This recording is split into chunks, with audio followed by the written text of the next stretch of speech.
Good ideas start with brainstorming. Great ideas start with coffee. Ide-ide baik dimulai dengan brainstorming. Ide-ide hebat dimulai dengan kopi. Aku memandang segelas kopi yang hampir habis di depanku pada rapat hari ini. Setiap hari Selasa dan Kamis, kantorku mengadakan coffee morning. Sebuah rapat evaluasi yang diadakan rutin untuk melihat perkembangan perusahaan.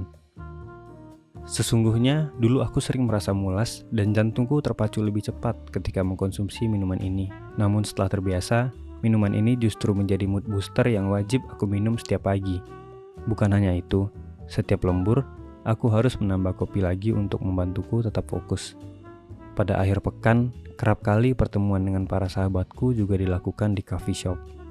Tak heran, kini kehadiran coffee shop kian menjamur. Coffee shop sudah seperti tempat wajib yang nyaman untuk berkumpul, bersosialisasi, bahkan cocok untuk mengerjakan tugas atau untuk meeting yang membutuhkan kopi sebagai penyemangat. Kopi membuatku merasa selalu segar, lebih bersemangat, tetap fokus, dan tak mudah mengantuk. Hingga di suatu hari, aku tak sadar telah meminum sekitar 5 gelas kopi. Tubuhku menjadi sangat lemas dan tak berdaya. Rasanya aku hampir pingsan dan tak sanggup menyetir untuk kembali ke rumah. Katanya aku mengalami caffeine crash. Pengalaman itu membuat aku semakin penasaran akan kopi dan kafein. Sejarah. Kopi ditemukan oleh seorang pengembala kambing di Ethiopia, Afrika Timur, pada abad ke-9. Suku Gala di Afrika Timur memanfaatkan kopi sebagai makanan. Di Arabia, biji kopi digunakan sebagai makanan atau obat-obatan. Buah kopi difermentasi untuk membuat anggur atau dikeringkan, dihancurkan, dicampur dengan lemak, dan dimakan. Kata kafi bahkan berasal dari bahasa Arab, yaitu qahwah. Namun, kopi sempat dilarang di beberapa negara karena dianggap memiliki efek fisiologis. Para pemimpin di Arab Saudi pada tahun 1511 sempat melarang masyarakatnya meminum kopi.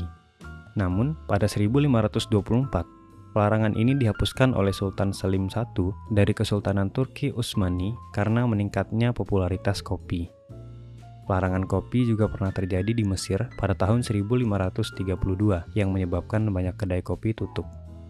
Indonesia sendiri merupakan negara keempat penghasil kopi terbesar setelah Brazil, Vietnam, dan Kolombia.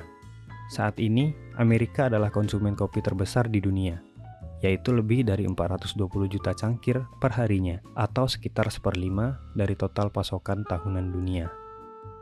Pandangan masyarakat tentang kafein.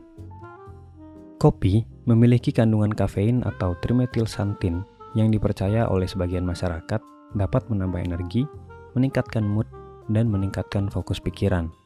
Kafein sendiri adalah senyawa stimulan yang dapat terkandung pada beberapa makanan dan minuman. Stimulasi kafein berpengaruh pada kinerja otak, jantung, dan meningkatkan produksi urin. Buku Caffeine Blues, Wake Up to the Hidden Dangers of America's Number One Drug, karya Stephen Chernisky, menyangkal pandangan tersebut dan menganggap itu mitos belaka. 1. Kafein tidak meningkatkan energi. Perasaan lebih berenergi hanyalah sebuah rangsangan kimia yang berasal dari upaya tubuh untuk beradaptasi dengan peningkatan kadar hormon stres dalam darah. Pada sebagian besar kasus, saat proses ini berulang sebanyak beberapa kali, maka tubuhmu akan berada dalam keadaan konstan yang disebut sebagai caffeineism. Gejala-gejalanya adalah badan lemas dan terasa cemas. Yang kedua, kafein tidak dapat meningkatkan mood. Kopi adalah berkah jangka pendek dan kutukan dalam jangka panjang. Sedangkan adrenal awal stimulasi dapat memberi efek anti kelelahan sementara. Kafein justru telah diteliti dapat memberikan efek depresi dan kecemasan. Terlebih lagi, kafein secara positif terkait dengan serangan panik, gangguan kejiwaan yang mempengaruhi sekitar 5 juta orang Amerika. Yang ketiga, kafein tidak dapat mempertajam pikiran atau fokus. Orang yang mengonsumsi kafein mungkin merasa lebih fokus. Pengalaman itu hanyalah salah satu dari peningkatan sensorik dan motorik, berupa aktivitas pupil melebar, peningkatan denyut jantung, dan tekanan darah tinggi akibat meningkatnya adrenalin. Penelitian klinis justru menunjukkan bahwa kafein sebenarnya menurunkan ketajaman mental secara keseluruhan. Sistem saraf manusia pada umumnya akan mendeteksi kafein sebagai adenosin, sebuah senyawa yang berperan sebagai penghambat sinyal otak dan berikatan dengan penerimaan pada otak. Namun, Kafein akan memanfaatkan seluruh reseptor adenosin pada otak, sehingga sel tubuh tidak dapat mendeteksi adenosin. Sel tubuh akan menjadi lebih aktif karena tidak ada adenosin yang merilekskan. Otak manusia akan menganggap hal ini sebagai pertanda bahaya yang memicu reaksi adrenalin. Itulah mengapa beberapa orang menggunakan kafein untuk tetap terjaga ketika merasa lesu atau mengantuk. Bahaya kafein. Ada banyak pihak yang berupaya menutupi kebenaran tentang bahaya kafein. Efek kafein sangat besar dan bisa sangat serius. Disebutkan bahwa wanita memiliki resiko lebih tinggi daripada pria, sedangkan anak-anak adalah golongan yang paling rentan terhadap kafein karena kemampuan mereka yang masih sangat terbatas untuk mendetoksifikasi obat. Menurut penelitian, tubuh kita membutuhkan waktu hingga 12 jam untuk mendetoksifikasi kafein pada satu cangkir kopi. Kafein bertahan di otak dan aliran darah anak lebih lama daripada orang dewasa, dan dosis berikutnya akan menghasilkan peningkatan kumulatif dalam stres dan kecanduan. Pernahkah kalian berpikir tentang bahaya produk minuman ringan yang memiliki kandungan kafein? Fakta menariknya, sebagian besar orang Amerika di segala usia kecanduan kafein dalam minuman ringan. Karena campuran ini, anak kecil juga berpotensi mengonsumsi kafein dalam jumlah yang mengkhawatirkan dan dapat mengalami ketergantungan serta disfungsi sistem saraf di usia dini. Beberapa kelompok yang tidak disarankan mengonsumsi kafein, diantaranya adalah ibu hamil dan menyusui, penderita insomnia, penderita hipertensi, penyakit jantung, gangguan lambung, gangguan kecemasan, dan penyakit kronis lainnya. Pertentangan dalam penelitian kafein. Dari sekian banyak penelitian tentang bahaya kafein, terdapat pula beberapa penelitian lain yang menunjukkan manfaatnya. Misalnya, The British Medical Journal yang dimuat dalam sebuah artikel CNN Indonesia justru menyampaikan hasil penelitian bahwa meminum kopi justru dapat menurunkan resiko kanker kulit, prostat, hati, dan uterus. Meminum 3 hingga 4 cangkir kopi setiap hari juga disebutkan bisa menurunkan resiko penyakit jantung. Dalam penelitian lain, kafein disebutkan dapat menekan nafsu makan dan merangsang proses termogenesis, sebuah mekanisme tubuh yang bekerja dengan mengubah makanan menjadi panas dan energi, sehingga dapat membantu menurunkan berat badan. Penelitian positif lainnya menyebutkan bahwa pengguna kafein secara keseluruhan memiliki penurunan fungsi otak lebih sedikit dibandingkan mereka yang tidak mengonsumsi kafein. Kandungan kafein juga diklaim dapat mengurangi risiko kerusakan hati atau sirosis sebanyak 84%. Angka yang cukup signifikan untuk menghambat perkembangan penyakit, meningkatkan respons pengobatan, dan menurunkan risiko kematian dini. Namun bagaimanapun juga, penelitian tentang kafein akan selalu bersifat pro dan kontra. Setiap kubu penelitian memiliki hasil yang berlawanan, dan bukan tidak mungkin penelitian tersebut didanai atau didukung oleh pihak-pihak yang memiliki kepentingan dalam bisnis ini. Tentu saja mereka akan berusaha mengarahkan masyarakat pada kepentingan mereka masing-masing. Mana yang lebih kamu percaya? Nikotin versus kafein.